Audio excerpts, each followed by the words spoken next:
అన్ని రంగాల్లో మన తెలుగువారు ఇవాళ మన దేశమే కాకుండా ప్రపంచం అటు క్రీడా రంగంలో అయితేనేమి మన వాళ్ళందరూ కూడా మన దేశపు ఘనకీర్తిని చాటుతున్నారు.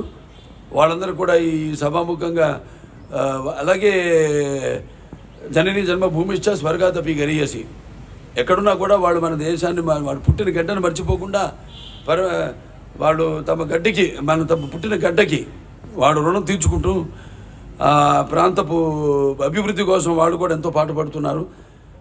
వాళ్ళందరూ కూడా ఇవాళ మరి రాష్ట్రం అభివృద్ధి కోసం అటు ఆర్థికంగా సాంకేతికంగా లేకపోతే సామాజికంగా అలాగే రాజకీయంగా కూడా ఎంతోమంది ఇక్కడ మనవాళ్ళు అక్కడున్న వాళ్ళు లేకపోతే అక్కడ మనవాళ్ళు ఇక్కడి నుంచి వెళ్ళిన వాళ్ళు వలస వెళ్ళిన వాళ్ళందరూ కూడా ఎంతో బ్రహ్మాండంగా వాళ్ళ తెలివితేటలు ప్రదర్శిస్తూ ఇవాళ అన్ని రంగాల్లో కూడా ప్రపంచం వ్యాప్తంగా కూడా అన్ని రంగాల్లో ప్రథమ స్థానంలో ఉండి ఎంతో దేశపు ఆర్థిక సామాజిక లేకపోతే సాంఘిక అభివృద్ధికి ఎంతో తోడ్పడుతున్నారు.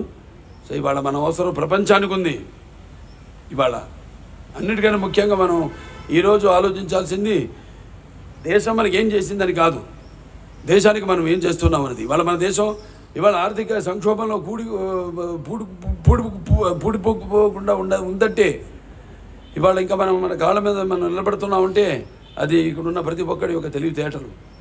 అందుకే మన దేశం ఇవాళ ఇంకా ఆర్థికంగా మనం బలంగా ఉన్నాం. మనం ఆర్థికంగా కాబట్టి మనం తెలివితేటలను తుచ్చమైన వీటి కోసం ఉపయోగించుకోకుండా తమ స్వార్థం కోసమో లేకపోతే తమ బాగోగుల కోసమో కాకుండా మొత్తం సామాజిక అభివృద్ధి కోసం అందరి యొక్క అభివృద్ధి కోసం మీరంతా కృషి చేయాలని ఈ యొక్క 78వ స్వాతంత్ర దినోత్సవ సందర్భంగా అందరూ శపథం చేయాలని ఈ సభాముఖంగా తెలియజేసుకుంటూ నేను సెలవు తీసుకుంటున్నాను.